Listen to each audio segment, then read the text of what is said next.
You erased me, Jennifer. But paper doesn't lie. Michael, wake up! Your wife bought herself comfort with my blood. A beach house? I've been rotting in a neighbor's garage. You bought me dreams with my own stolen blood. Look harder, Michael. These smiles are painted lies. She staged my life, erased my pain, and sold you a dream. You stole my roof and called it protection. You don't protect family, you poison it! Enough. You buried me alive in a garage and called it love. Michael, open your eyes. She stole not just my money, but me. My son pulled up on Father's Day, smiling, asking how I liked the $300,000 beach house he bought me. My heart sank. I wasn't living in any beach house. I was sleeping in my neighbor's cold garage. That's when I discovered my daughter-in-law's cruel betrayal, and the truth ripped my family apart. You won't believe what happened next. Before we continue, please subscribe to the channel and tell us where you're listening from in the comments. I sat alone in the dim light of Mr. Hernandez's garage, the air damp with the smell of fertilizer and oil. My back ached from the old folding cot that had been my bed for 2 years, but the ache in my chest was heavier. As I stared at the cracked concrete floor, memories kept replaying, each one reminding me of the sacrifices I had made for my son, Michael. I had paid $60,000 for his college tuition when I could barely keep up with the mortgage. I had scraped together $25,000 more to buy him a car when he landed his first job, so he wouldn't have to start life with debt like I did. I had built the family home with my own hands, sanding the wooden floors late into the night, hammering nails until my fingers bled, because I wanted Michael to grow up in a house that felt solid, safe, and full of love. And now, as I sat here in the cold, I realized how far from that dream I had fallen. My sacrifices had been twisted into something cruel, something unrecognizable. That house, worth $500,000 now, should have been the place where my grandchildren played, where family dinners filled the rooms with laughter, where the memory of my wife Linda lingered in every corner. It wasn't just a building of bricks and wood. It was the last gift Linda left behind before she passed. Her photographs still lined the mantel when I was forced out. I can still picture the light hitting the framed wedding photo of us on the fireplace, the polished wood floors reflecting the golden glow of the afternoon sun. That house was my sanctuary. But Jennifer, my daughter-in-law, turned it into a museum of lies. She told Michael I wanted independence, that I was happy living on my own. She showed him staged photos of me smiling as if I were thriving. But the truth was brutal. I was not independent.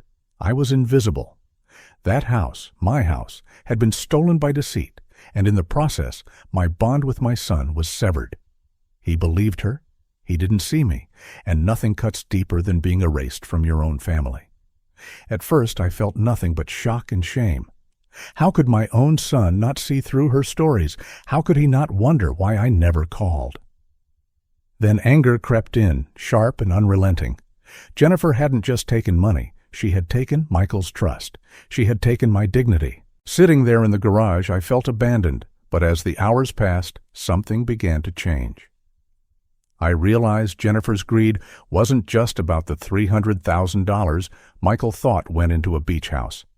It was about control. She wanted me out of the way. She wanted to cut me from Michael's life entirely. And in that realization, I found a sliver of strength. I thought of Attorney Miller, an old friend from years back, a man who had helped me once when I nearly lost the house during the recession. His voice echoed in my memory. Paper trails don't lie, Frank. They'll always leave a mark.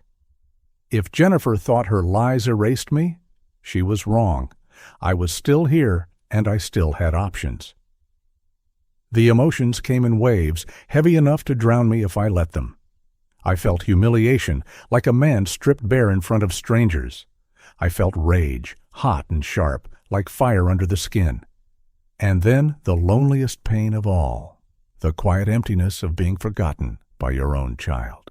I picked up Linda's photo frame, the glass cracked in one corner, and whispered into the silence. "Linda, can you see this? I raised our boy. I gave him everything, but now he's blind blinded by the woman he married. Tell me, what should I do?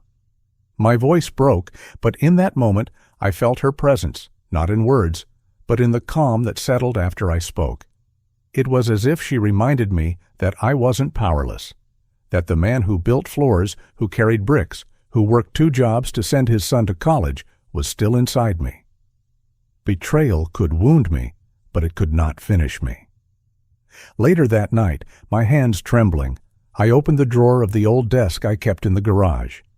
Dust rose in the air as I shuffled through old papers, tax returns, bank slips, faded letters from Linda. Then I saw it. An envelope, yellow with age but still sealed tight. My life insurance policy. Still valid, still binding. Jennifer might have manipulated Michael, but she didn't know everything. This paper, this forgotten contract, was my hidden card. As I held it, a thought took root. If Jennifer believed she could erase me, then she had underestimated me. I was not gone. I still had weapons, not of violence, but of truth, of law, of the quiet persistence of a man who refuses to be erased. The garage around me seemed to close in as I sat there, holding that envelope. The faint light bulb overhead flickered, casting shadows across the walls. The damp smell of fertilizer clung to my clothes, a bitter reminder of the indignity I had been forced into. The sound of a dog barking outside echoed through the night, followed by the hum of traffic from the street. Every detail pressed down on me, every smell, every sound, every shadow, reminding me how far I had been pushed. And yet, instead of breaking me, those reminders sharpened my resolve. They painted a clear picture of what betrayal looked like, and they fueled the fire to fight back. This wasn't just about money. It wasn't just about a house. It was about the truth. It was about reclaiming my voice. I leaned back on the cot, the thin mattress creaking under my weight, and let my eyes close for a moment. I thought about Michael as a boy, running barefoot through the yard, calling out for me to push him higher on the swing I built. I thought about the nights Linda and I sat at the kitchen table, counting every dollar to make sure he had what he needed. I thought about the day he graduated, his cap in the air, and the pride that filled me like sunlight. And then I thought about the look on his face on Father's Day when he asked me about the beach house. So certain, so trusting. That look had been built on Jennifer's lies, but I would not let that be the final picture in his mind. I set the envelope back on the desk carefully, as if it were the most precious thing I owned. Maybe it was. It held proof that I still mattered, that my name was not just something to be erased from bank records and family photos. My heart steadied as I whispered again, this time not to Linda, but to myself. They think I'm weak, they think I've lost, but they don't know me, not yet. The words lingered in the garage air, heavy, certain. This was not the end. It was the beginning of something I had never planned for, but was now fully prepared to face.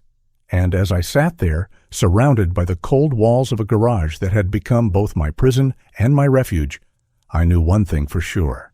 The betrayal had cut deep. But it had also woken me up. The next move would be mine. If you're still watching and find this story interesting, please comment 1 below to let me know you're here with me. I woke before sunrise in Mr. Hernandez's garage, the bulb over my cot humming like a tired bee. The air was damp and cool, carrying the smell of fertilizer, old grass, and motor oil. I sat up slowly, rubbed my chest, and looked at the manila envelope on the desk. The life insurance policy lay inside, proof that my name still meant something in ink and law. Last night I told myself the truth out loud and heard it ring in that little room. I was done being erased. I was done being quiet. It was time to act. I called Attorney Miller from my old flip phone because it still held his number. He answered on the second ring with that steady voice I remembered. I told him about the $300,000 Michael wired for the beach house, the one I never saw, the one I never touched. He didn't interrupt me. He breathed in, breathed out, and said he'd start with what could be checked in an hour. He asked for Michael's permission to pull records, and I said I could get it. I sat there, waiting, listening to the water heater click in the corner, the sound of someone dragging a trash can outside. When the phone rang again, it sounded louder than before. He said the memo line on the wire read, "Dad's Beach House Fund." He said the money hit a personal account in Jennifer's name 6 months ago. He said there was no escrow, no title search, no transfer into any real estate trust, no cashier's check to a title company, nothing that even looked like a down payment. He did not sound surprised. He sounded tired. He told me to keep my head, not to confront anyone alone, to let him draft requests, and to make copies of any papers I still had. I promised him I would be careful. Then I looked at the calendar tacked above the desk. Father's Day. I knew where I had to be that evening, not to start a fight, to end an illusion. I showered in the chilled backyard hose and put on the cleanest shirt I owned. I folded Linda's picture in a small napkin and slid it into my pocket. On the way out, I thanked Mr. Hernandez for letting me use the garage, and he patted my shoulder in that quiet way of his. The neighborhood looked bright and new in the morning, all those lawns trimmed, flags fluttering, car hoods shining like coins. I walked past my old house and stood for a moment on the sidewalk. The curtains I picked with Linda still hung in the front room. Someone had polished the brass door handle. I could see my reflection in it. Older, thinner, but steady. I arrived early for dinner because I wanted a minute in the yard to breathe. The roses along the fence needed pruning. I checked my watch and remembered how many evenings I had stood in this very grass waiting for Michael to come home from practice, pretending not to look too proud. I heard the front door open. Jennifer's voice floated out like it always did, soft and careful. She said hello with that smile that never reached her eyes. She told me Michael would be right down, the roast would be ready in an hour, and wasn't it nice we were all together? I walked into my old living room, the one that had been turned into a stage set. My chair stood by the window with the lamp on, my photographs lined from end to end, and the throw blanket folded the way I used to fold it. It looked like a room that waited for a man to return. It looked like a lie. Michael came down the stairs in a crisp shirt, his face bright with the kind of happiness I used to live for. He hugged me hard. He smelled like aftershave and coffee. He asked if I was ready for a surprise and told me to sit down. He poured me coffee in my old mug and set it on the table with a napkin placed just the way Linda used to place it. He looked me in the eye and asked how I liked the beach house he bought me. I felt the room tilt just a little, like a boat on a wake. I took a breath. I put my hand flat on the table so it wouldn't shake. I told him the only honest thing there was. I didn't have a beach house. I wasn't living by the water. I was living in Mr. Hernandez's garage on a cot with a thin blanket. It went quiet in a new way, the kind of quiet that takes the air out of a room. I watched my son's smile fall. I watched him search my face. He asked if I was confused. He asked if I meant I hadn't moved in yet. Jennifer stepped behind his shoulder and placed a hand there, guiding the moment like a hand on a steering wheel. She said I had wanted my independence. She said I had loved the photos of the ocean. She said I must have mixed up the details. I didn't raise my voice. I told Michael again that I was living in a garage. I said it gently because he was my son. I said it firmly because I was his father. He pulled his phone from his pocket and scrolled with his thumb. He read the memo line out loud. He read the date. He read the amount. Then he looked at Jennifer and asked her to explain. She nodded quickly, as if she had rehearsed the nod. She said the market had been unstable. She said she was waiting for the right listing.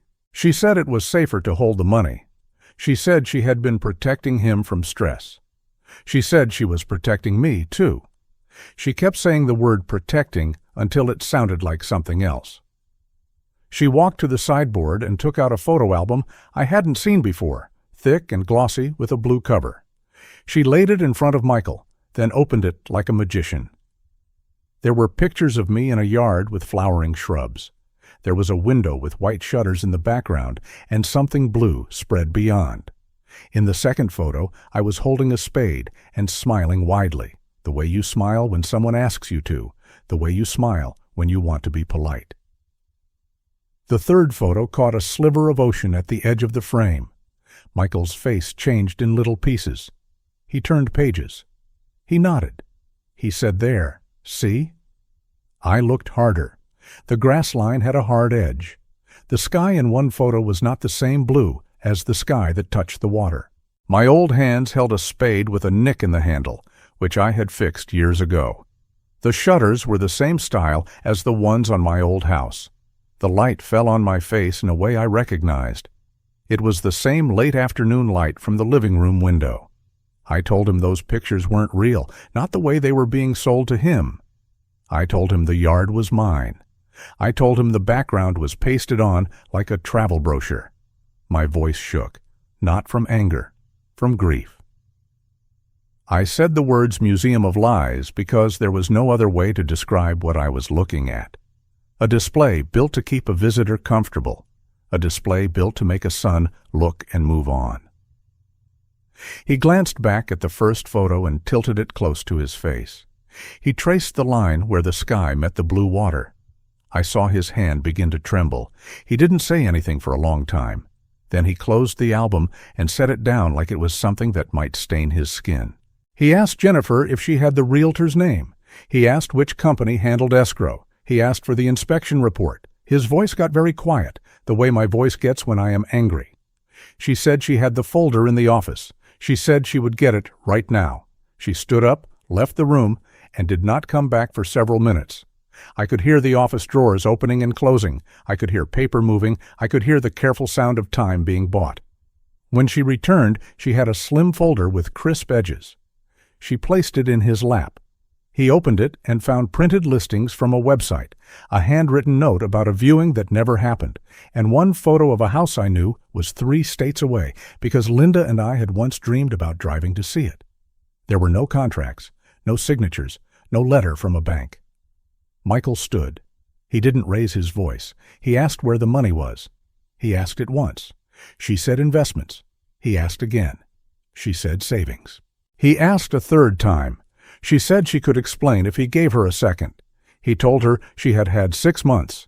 He said the words 6 months the way a judge would say them. He tapped his phone and pulled up a page I couldn't see. He read from it like it was a list of weather warnings. $25,000 at an upscale department store last month. $15,000 at a spa retreat the month before. Payments to a restaurant LLC with her brother's name in the memo. I watched her face go pale and then pink. I watched her mouth form excuses that fell apart in the air. I watched my son's jaw set in a line I recognized from my own mirror years ago when life tried to push me flat, and I refused. He turned to me and said he had believed he was helping. He said he had wanted me to have salt on the wind and gulls calling in the morning and a porch to drink coffee on. He said he had believed I was okay. What does a father say to a son who says that?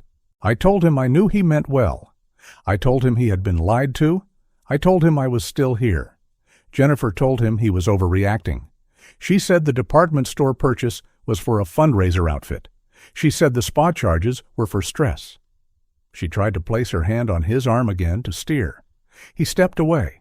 He asked if she had pictures of the house keys. He asked if she had a single email from a title company. He opened the bank app and requested a full statement. He stood by the window while his phone loaded a document with so many lines it needed a slider. He scrolled. He scrolled. He did not sit down again. I called Attorney Miller from the kitchen, and my voice was steady enough to surprise me. I told him we were together now and had the phone records in hand. He asked if he could send a secure link to upload screenshots. I told him yes.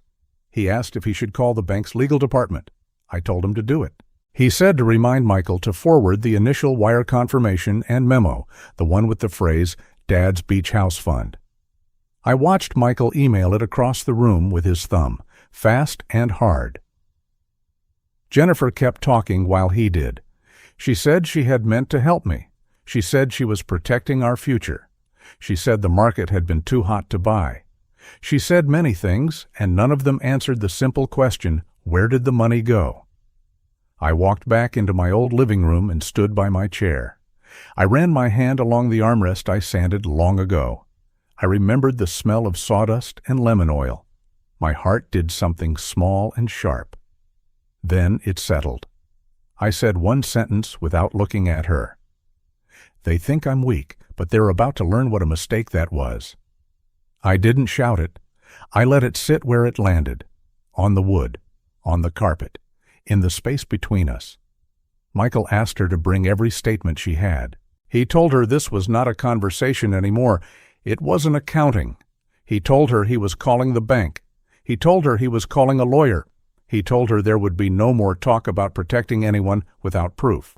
He told her to go to the office and bring the files now. She did not move. Then she did. I heard drawers again. I heard the sound of a printer spitting out a piece of paper designed to look official. I heard the same careful sound of time being bought.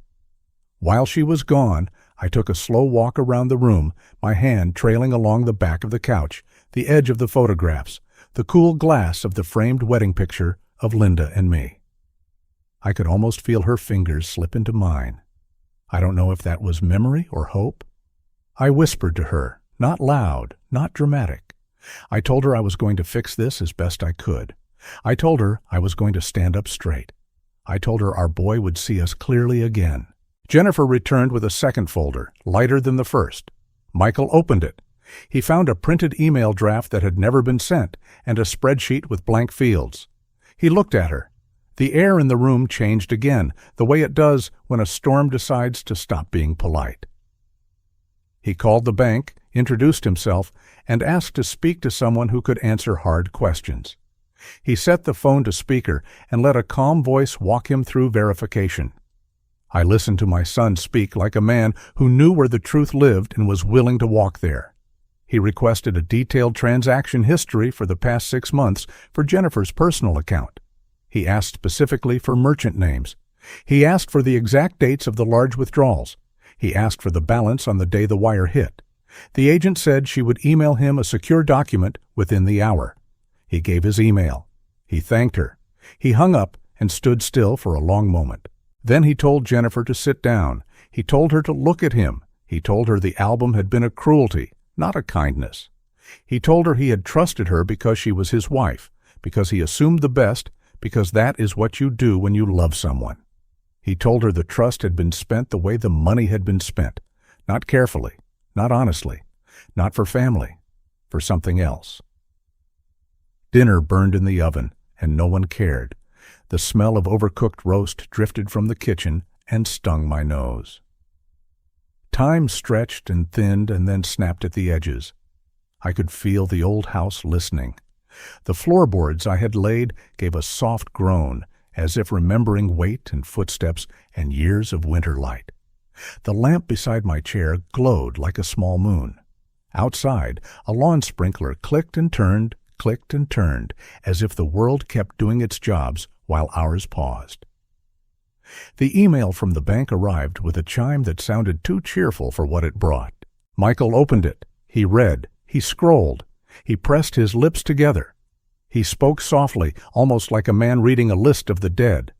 Department store, spa resort, private dining club, transfer to a business account matching a restaurant LLC, no payments to any title company, no escrow holds, no real estate disbursements. He looked up and said that to me, then to her. The numbers sat in the room like cold iron. She started to cry then, not quiet tears. Words poured with them. She said she had been overwhelmed. She said I had been sick and stubborn. She said she was trying to keep the house running, keep his career from wobbling during the merger, keep me from dragging everyone down. She said the spa was for her anxiety. She said the clothes were for functions. She said the restaurant was a good investment. She said she would pay it all back when the time was right. She said the $300,000 was not lost, only relocated. She said so many things that the words turned into one long sound. My hands were steady. My breathing was slow. A strange calm filled me, the kind you get when a job is hard but clear. I told her the money had been given for a roof over my head at the ocean.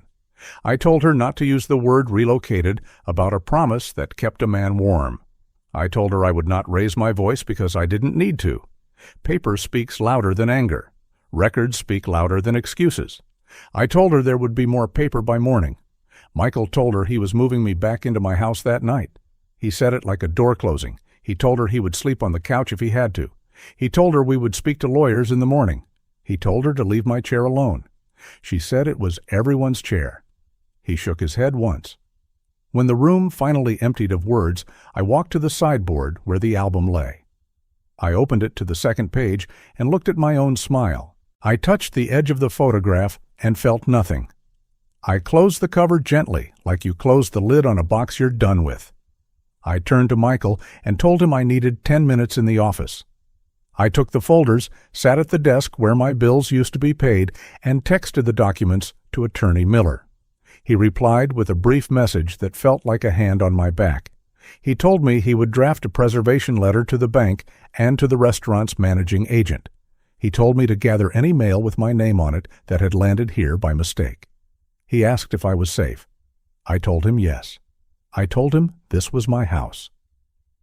I found a stack of envelopes addressed to me, tucked behind a row of cookbooks. Some were junk, some were not. I slid them into my pocket without opening them. I checked the desk drawers and found nothing that mattered except a small metal key with blue tape on it and the word shed written in marker. I didn't need a shed key, but I took it anyway. Habit. Preparation. A man learns to keep what might help. By the time I returned to the living room, the night had deepened and the ruined dinner had been turned off. Jennifer sat rigid, eyes rimmed red, hands knotted in her lap. Michael stood by the window, phone in one hand, the other hand pressed flat against the glass as if he needed something solid to lean his weight on. I told him I had sent everything to the lawyer. I told him we were not going to yell. I told him we were going to be exact. He nodded. He asked me to come with him to the bank first thing in the morning. I said yes. He asked me to help him make a list of what to gather tonight. I said yes. He asked if I wanted to sleep in my bed. I looked down at my shoes. I thought about the years. I said yes. We moved through the house together, quiet as workers on a night shift. He collected the documents he knew about. I collected the ones I found. We left anything that was not ours. The lamp by my chair kept burning with its small, steady light. Jennifer watched us and only spoke once, in a voice so thin it almost didn't make it across the room. She asked if we were really doing this. Michael said we were. She said he would regret it. He said he would not. In the hallway, I paused by the little shelf where Linda once kept a tiny dish of seashells from a trip we never took. Jennifer must have put the dish out for the look of it, not for what it meant. I touched the smallest shell. My fingers remembered the habit of prayer. I didn't ask for revenge. I asked for clarity. I asked for the kind of strength that is quiet and doesn't need to win a room to win a day. When we were done, I sat one last time in my chair. Michael sat on the couch across from me and leaned forward with his elbows on his knees. He said he was sorry in 100 small ways without saying the word every time. He said he should have checked sooner. He said he should have come by at night without calling. He said a son should not need proof to know his father's life. I told him I was here. I told him we would fix what we could and accept what we couldn't. I told him he was a good man who had been lied to. He swallowed hard and nodded. My phone buzzed. It was a message from Attorney Miller. He confirmed the bank had flagged the account and that any large transfers would be held for review. He asked me to sign a limited authorization in the morning so he could request the relevant merchant records. He said he would file a demand letter by noon. He added a line at the end that made me smile without showing teeth. Paper trails don't lie. I stood, smoothed the front of my shirt, and told Jennifer I would leave the album where it was. I told her it belonged to her, not to me. I told her make-believe breaks when it meets daylight. She looked away. I couldn't tell if it was shame or stubbornness. Maybe both. People are complicated when they're caught. Michael walked me to the door and out into the night air. The sprinkler had finished and the lawn was wet. The porch light glowed the color of honey. We stood there for a minute, not speaking. He handed me his spare car key and asked me to take the truck because he could call a ride later. I told him to keep the truck, keep his routine, and keep his head. I told him I would be back at 7 in the morning with coffee. He nodded. He put a hand on my shoulder, firm and warm, like a promise hammered into place. I walked down the path to the curb and looked back once. My old house stood there with its clean windows and neat paint like a face you know by heart. I put my hands in my pockets and felt the metal key with the blue tape. I didn't know what it would open. I only knew I was collecting keys now. Keys, papers, names, dates. The tools you need when you take your life back with both hands. Back in the garage, I sat on the cot and took out Linda's picture. I told her what we had done. I told her what we would do tomorrow. I told her the bank statements had started talking and would not stop until they said every last word. I told her I could feel her beside me in the places that mattered. I set the photo on the desk and watched the lamplight catch in the crack in the glass. I sent one last text to Attorney Miller. I asked him to prepare what needed preparing. I asked him to put the phrase Dad's Beach House Fund in bold in whatever letters he sent. I asked him to be ready to file. He replied with a thumbs up and 2 words, "On it." I lay back and stared at the dark ceiling. I could still taste the bitter edge of burned roast in the air, a strange proof that the night had been real. I could hear a train far off, a lonely sound that made sense to me. I closed my eyes and pictured the album, the cut sky, the pasted ocean, the careful show of a life that wasn't mine. I pictured Michael's face when he saw the line where the blue met the blue and turned out to be a seam. I pictured the email with the transactions and the way the numbers felt like cold iron. I didn't feel helpless. I didn't feel small. I felt like a man standing at the start of a long reclaimed road with good boots and daylight ahead. Tomorrow would bring forms and signatures and maybe a visit to the restaurant where our money was relocated. Tomorrow would bring a meeting at the bank and a stack of statements printed on security paper that would crinkle under my fingers like dry leaves. Tomorrow would bring a line of questions that ended in a period, not a question mark. I folded my hands over my chest and said the last line of the day out loud because I wanted to hear it in the air and know it was mine. They think I lost. They think I ran out of moves. But they don't know me. Not yet. What we did tonight was only the first step. The game had just begun. If you're still watching and find this story interesting, please comment too below to let me know you're here with me. Morning broke flat and gray, the kind of light that makes everything honest. I stood at the kitchen counter in my old house with a paper cup of coffee cooling in my hand and listened for the email chime. Michael paced by the window with his phone unlocked, ready. The oven clock ticked like a metronome.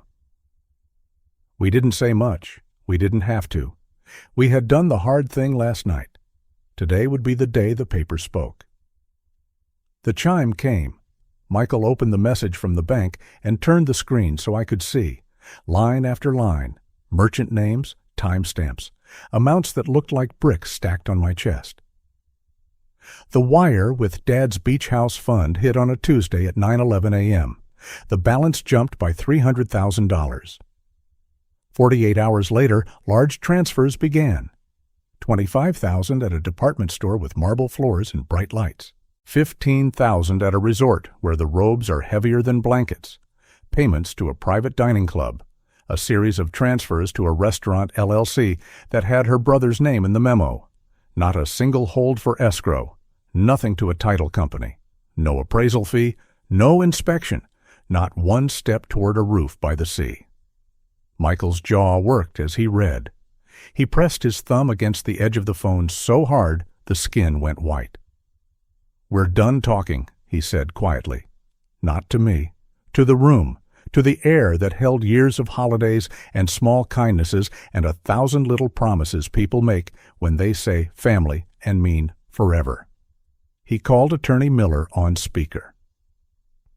The lawyer's voice came calm, steady, like a clean line drawn across a messy page.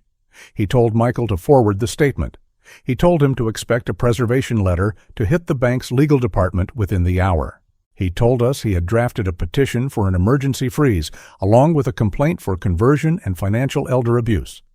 Those words were heavy, but they were the right kind of heavy. Weight you could hold in your hands and put on a clerk's counter. The weight that changed things. By 9, we were in Miller's office, a narrow suite with wood-paneled walls and a window that looked out at a flag whipping in the wind. The carpet smelled faintly of old coffee and printer toner, a smell I have always liked because it means work is being done.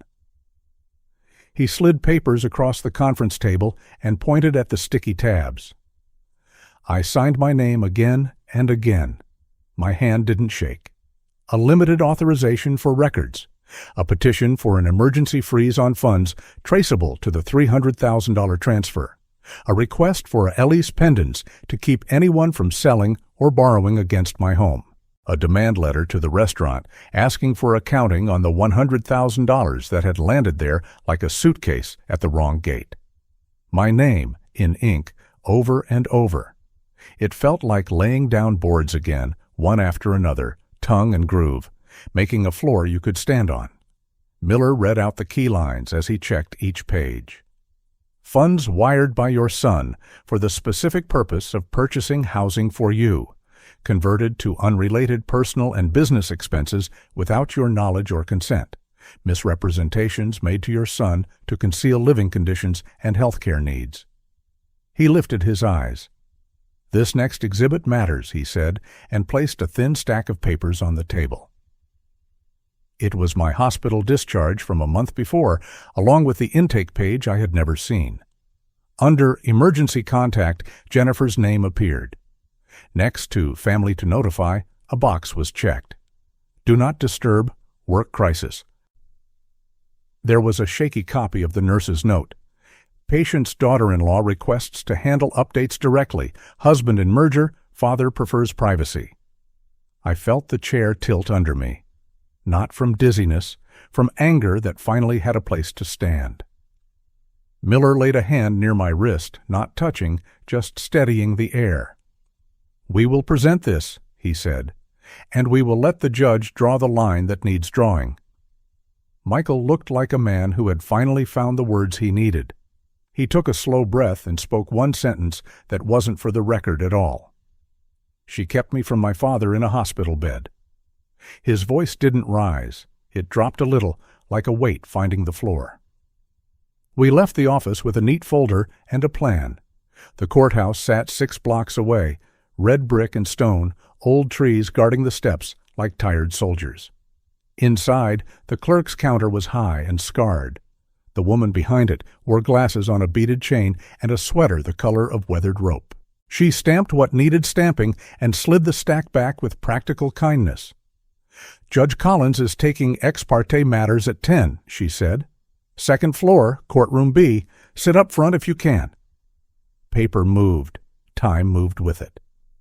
In the hallway, I leaned against the wall and closed my eyes for a moment. The building hummed with the lives of strangers. Footsteps thudded up the stairs. A child's laugh bounced off stone. Doors opened, closed.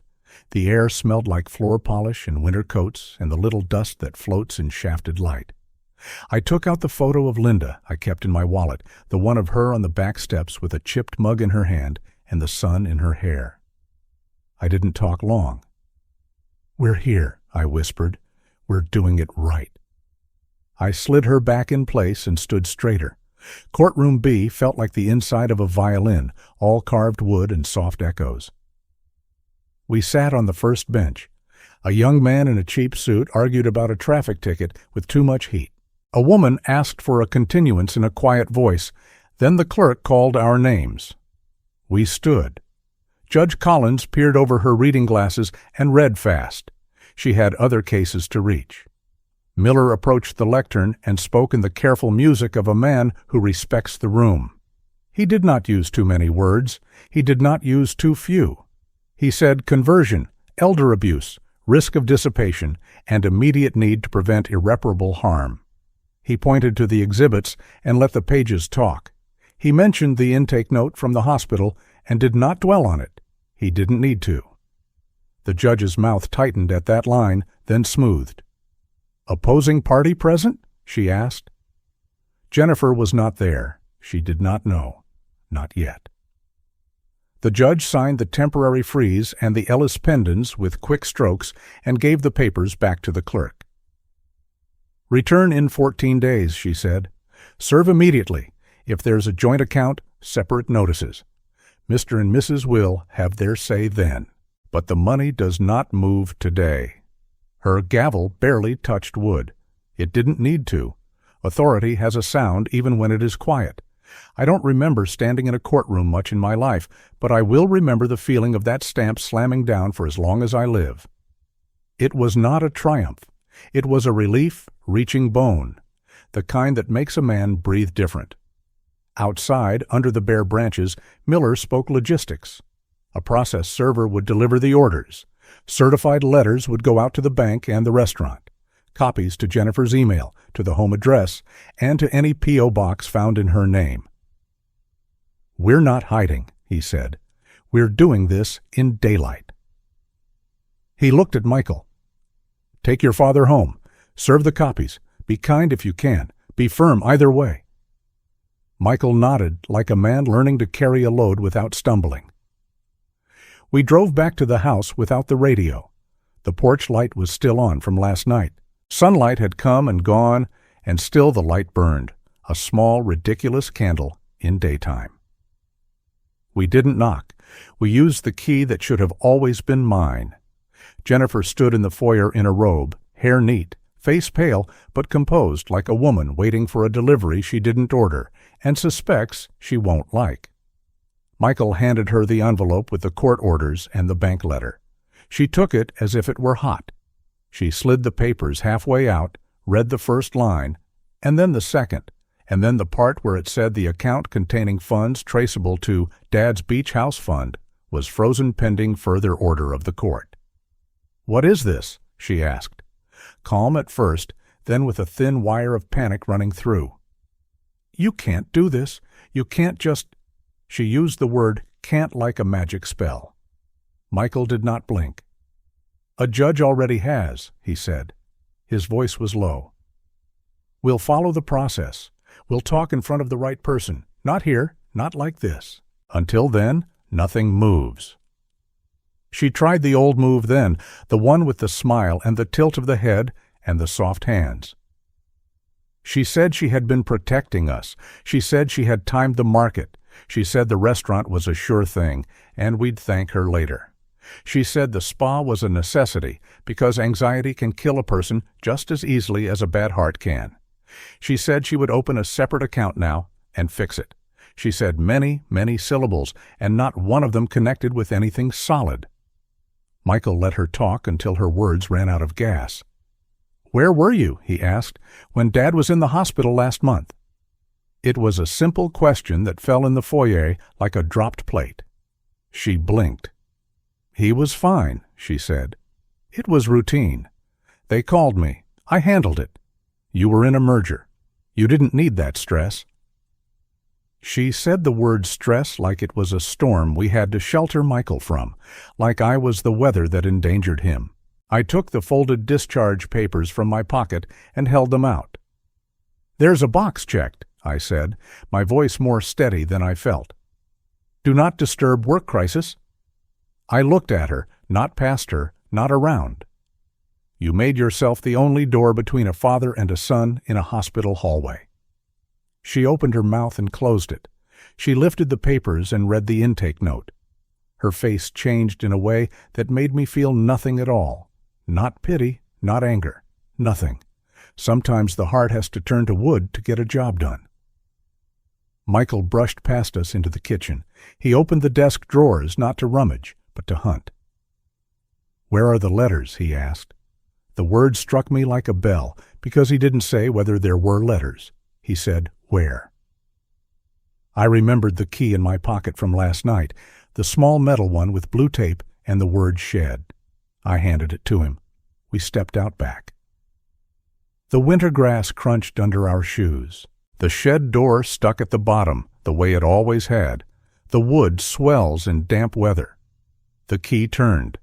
The air inside smelled like rakes and old paint and the 2 summers I used to sharpen mower blades by hand. On the high shelf, a plastic bin sat with its lid taped. Michael pulled it down and set it on the workbench. He cut the tape with a pocket knife and lifted the cover. Letters? Dozens. Some with my shaky return address, some still sealed. Some had been opened and then tucked back inside, like a secret you want to keep near but not close. He lifted one and read, then another. He didn't read out loud. He didn't have to. I knew those words. I had written them on nights when I thought I would break from the quiet. He put both hands on the bench and bowed his head. Then he called out, not with volume, but with a kind of sorrow that is louder than shouting. "You read these," he said toward the back door where she stood watching. "You read these and hid them?"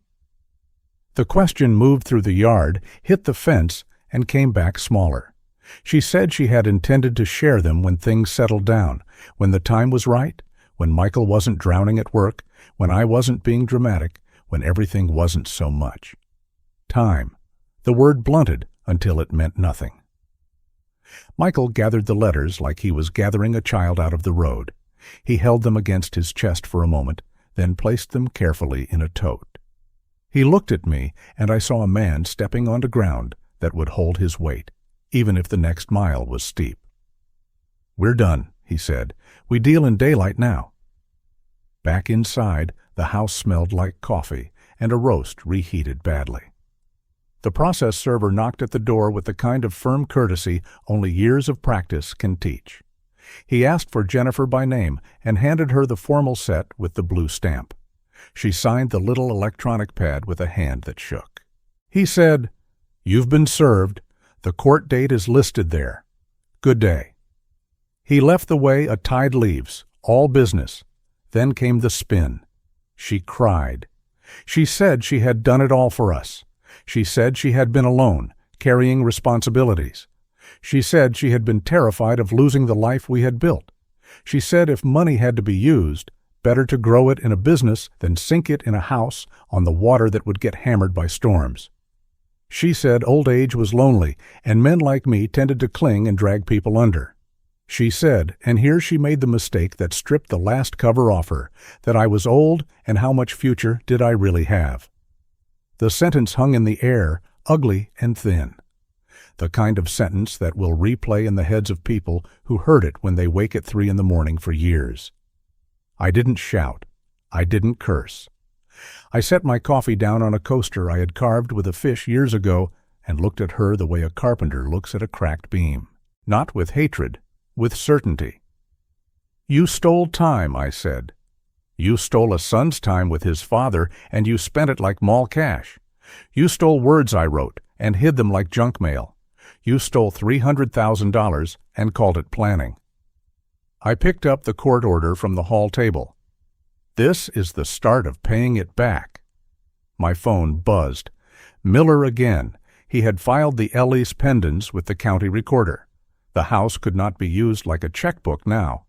He had notified the restaurant's registered agent. He had sent the hospital intake page to the opposing counsel, whom he anticipated would hire her, and called it what it was. Evidence. He said one more thing. "Tell Michael to check his joint account access. If she tries to move money, the bank will call him. He should answer." Michael nodded when I relayed it. He was already 2 steps ahead, fingers moving, setting alerts, shutting doors that should have never been open. By afternoon, we sat at Miller's conference table again, this time with copies of everything printed on heavy stock. He slid a fresh letter across to me to sign. It was addressed to the bank's senior counsel. The line that mattered most read, "All funds standing in the name of Jennifer, last name, to the extent traceable to the wire of $300,000 dated date, shall be held pursuant to the court's temporary restraining order. Any further transfer or encumbrance may constitute contempt."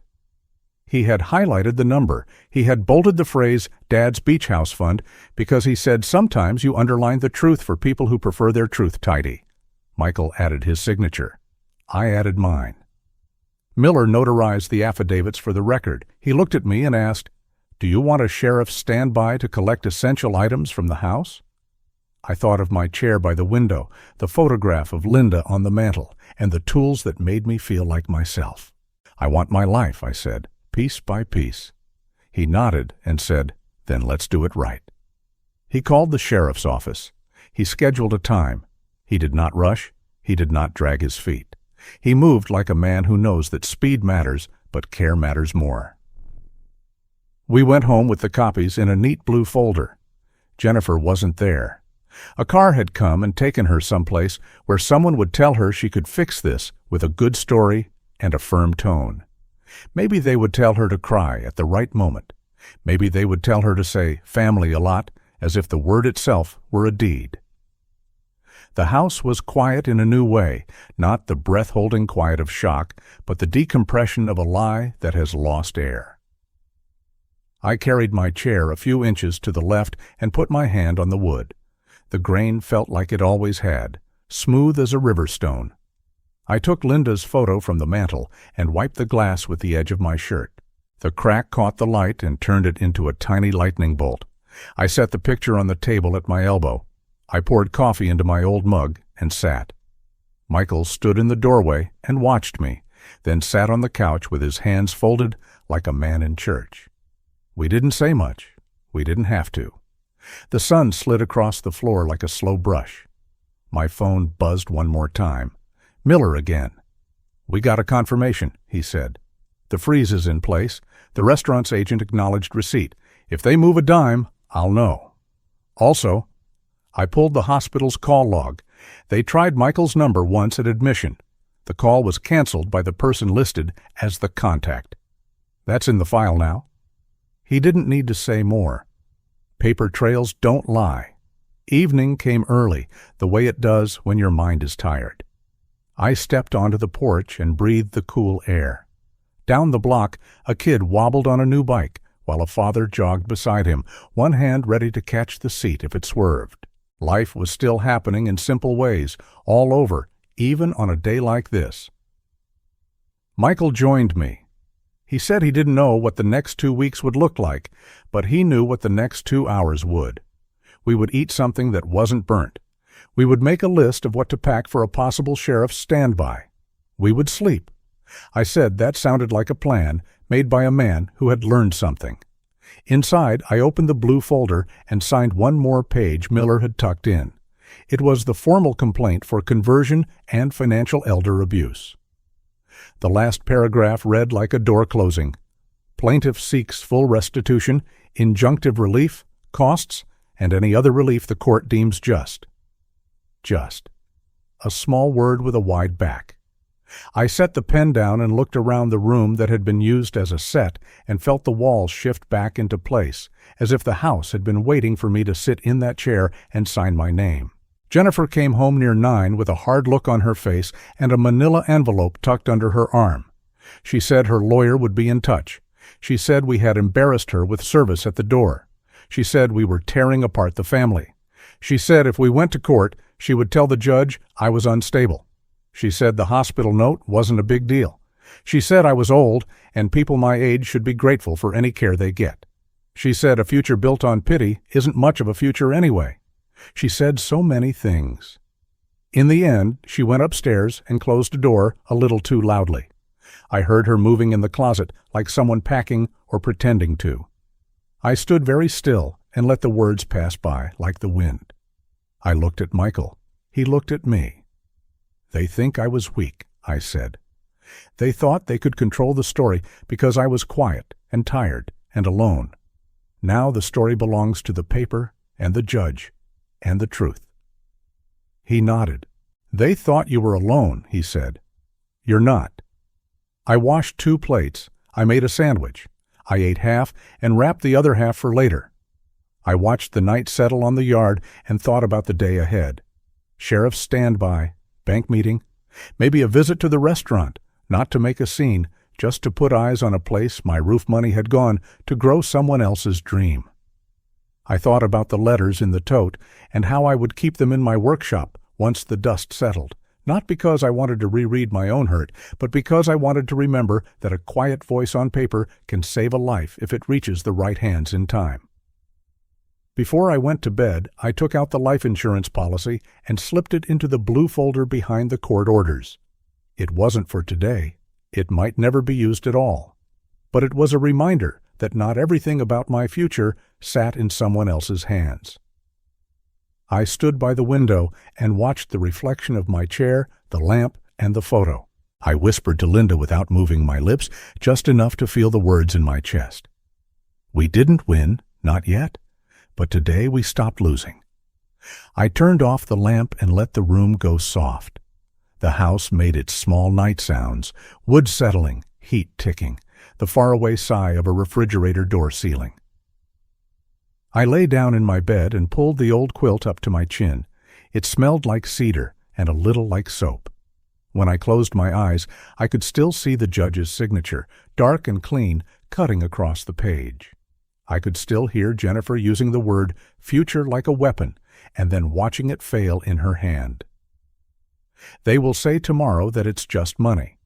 They will say houses are wood and stone and can be replaced. They will say old men cling to things. Let them say it.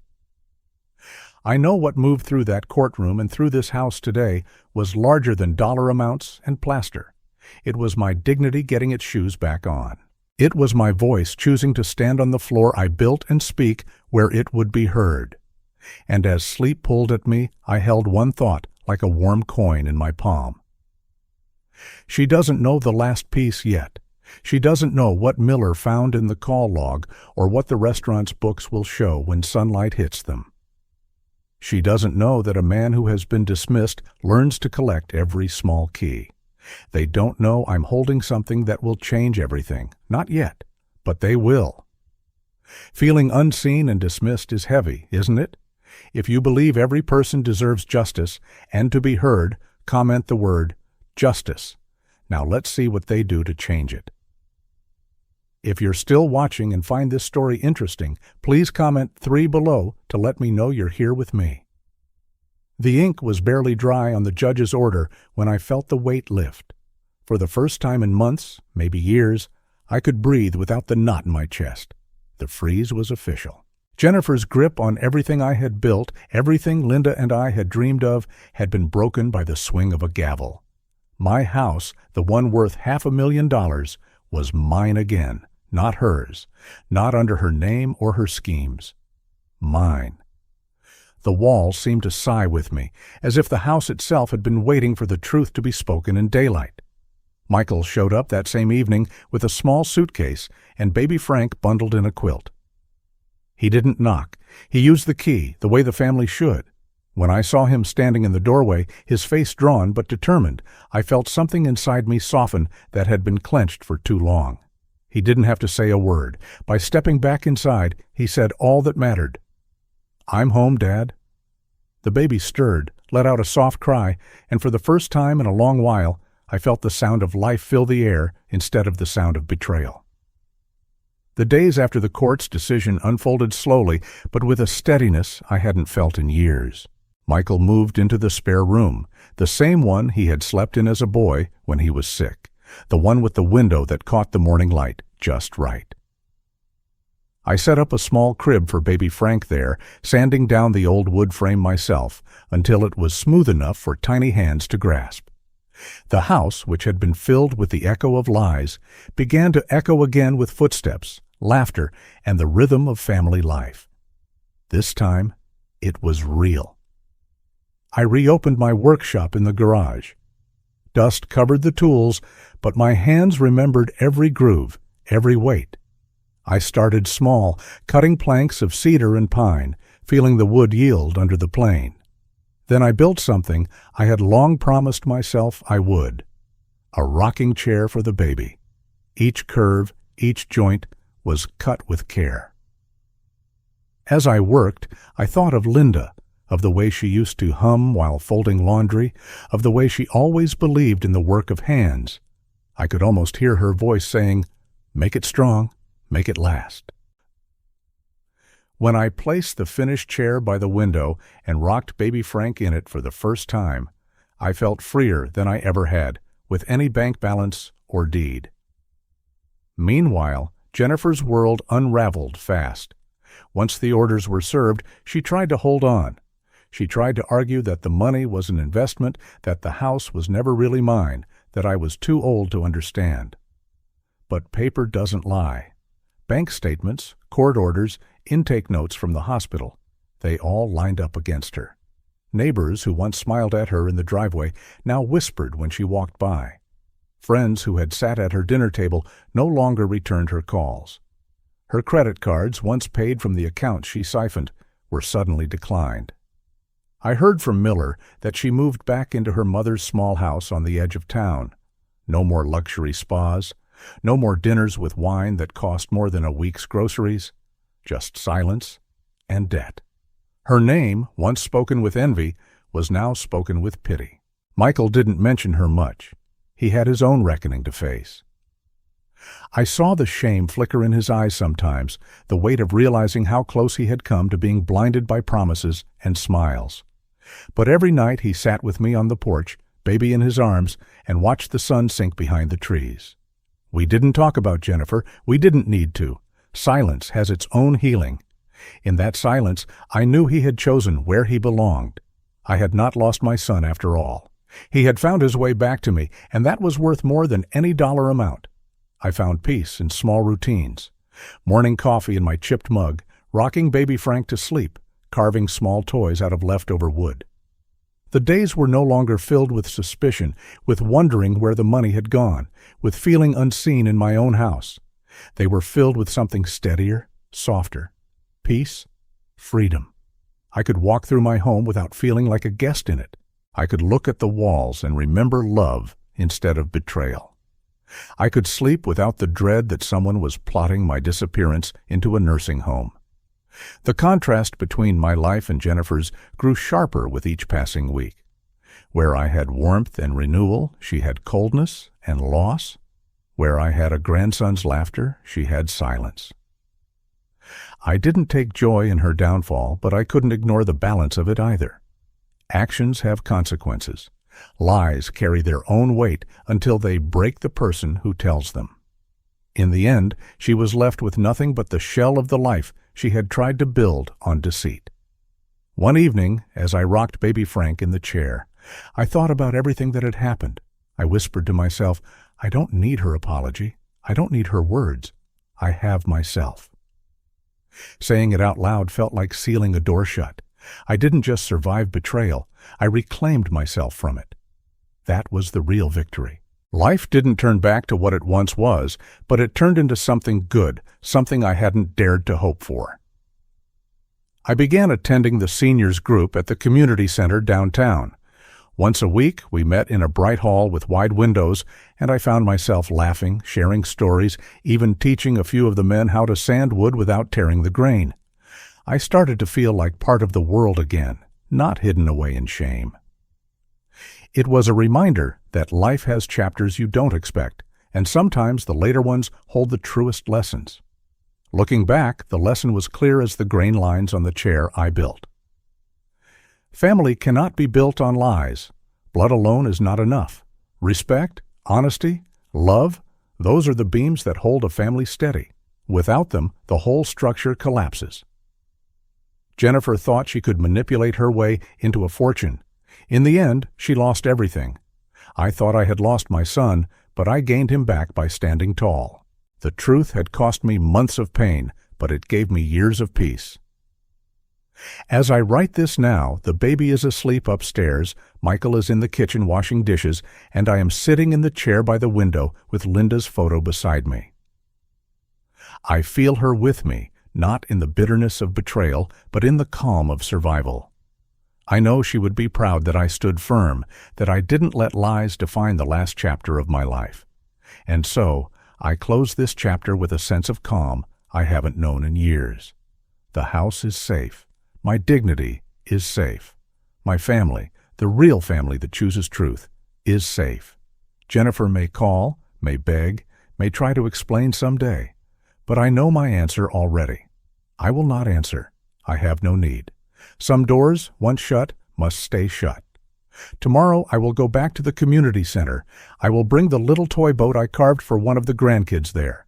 I might sign up for the volunteer woodshop program. A new project is starting, and I want to be part of it.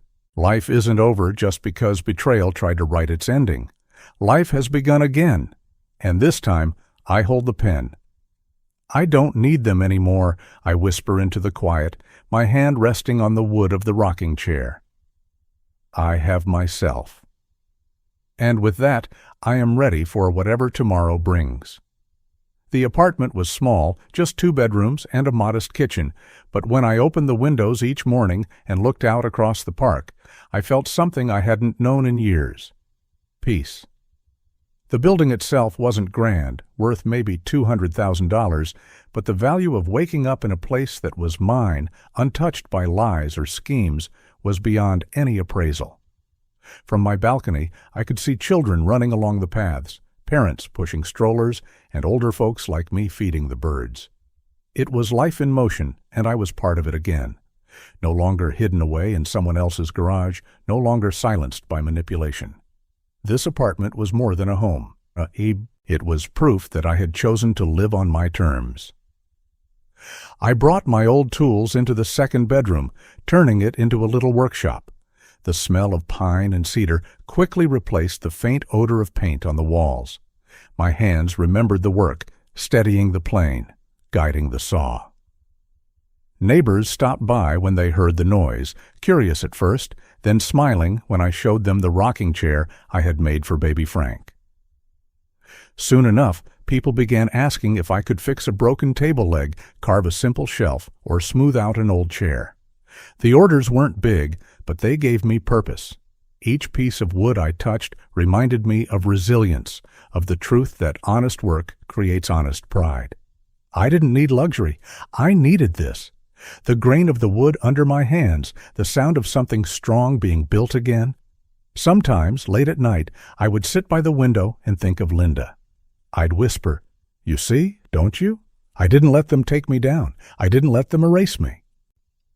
I imagined her nodding with that calm smile, the one that told me I had done right even when I doubted myself. Her absence was still a wound, but it no longer bled. It had become a scar, a reminder that love endures even when life shifts under your feet. Jennifer, on the other hand, lived a different story. Word traveled fast in a town like ours. People said she had moved into her mother's small duplex across town, stripped of her comforts, her credit wrecked, her name whispered with judgment. She sent me a letter once, folded neatly in an envelope, with my name written in her sharp handwriting. Inside, she wrote apologies, long explanations about pressure, mistakes, and her own loneliness. I read every word, and then I folded it back into the envelope and set it aside. I did not answer. I would not answer. Some bridges are not meant to be rebuilt. Respect cannot be begged back once it is broken. I chose silence because silence was the clearest boundary. It was my way of saying, I survived without you, and I will continue to. Her downfall did not bring me joy, but it did bring me clarity. There is a difference. I did not need her to suffer for me to find peace. I needed to reclaim my dignity, and that was already done. Where she faced emptiness, I embraced renewal. Where she lost everything, I found what mattered most: truth, family, and the quiet certainty of self-respect. One day, while I was shaping a small wooden toy boat in my workshop, a man from the community center knocked on my door. He had seen the rocking chair I'd made and asked if I would join a volunteer group. They made toys and furniture for children in shelters, kids who had little to call their own. I hesitated for a moment, thinking of my age, my tired hands. But then I thought of baby Frank, his little fingers tracing the smooth wood of the chair I had built. I said yes. The first Saturday I joined them, I felt alive in a way I hadn't in years. Working side by side with strangers who shared their stories, their laughter, their struggles. It reminded me that the world is bigger than betrayal. Giving my time and skill was a way to turn pain into purpose. Each toy car, each tiny chair was a promise that I still had something to give. I often found myself sitting on a bench in the park after those workshops, watching baby Frank toddle across the grass while Michael kept a close eye. The boy's laughter carried in the air, clear and innocent. In those moments I would whisper to myself, "Every day is proof I chose right." The bitterness had drained away, replaced with a quiet joy. Life had not been destroyed.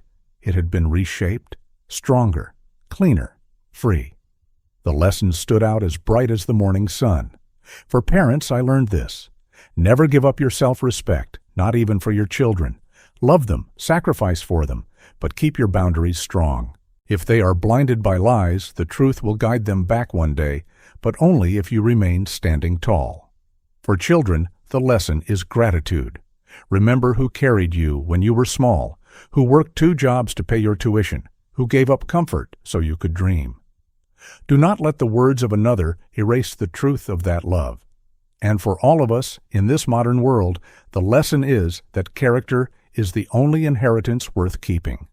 Money fades, houses change hands, but integrity is the one asset no one can steal.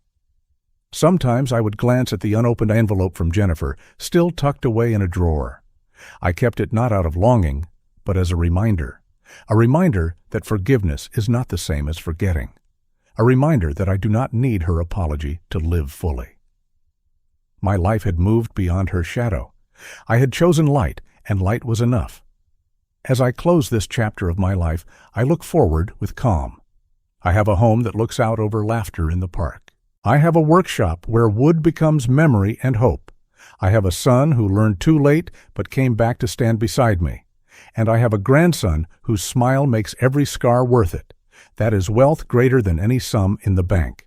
So I say it one last time, as if sealing the truth into the wood grain of the chair beneath me. I don't need their words. I don't need their apologies. I have myself.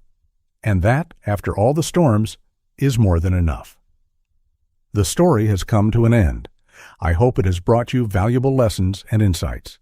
If you enjoyed this content, please like, share, and subscribe to the channel so you won't miss the next video. Goodbye, and see you again.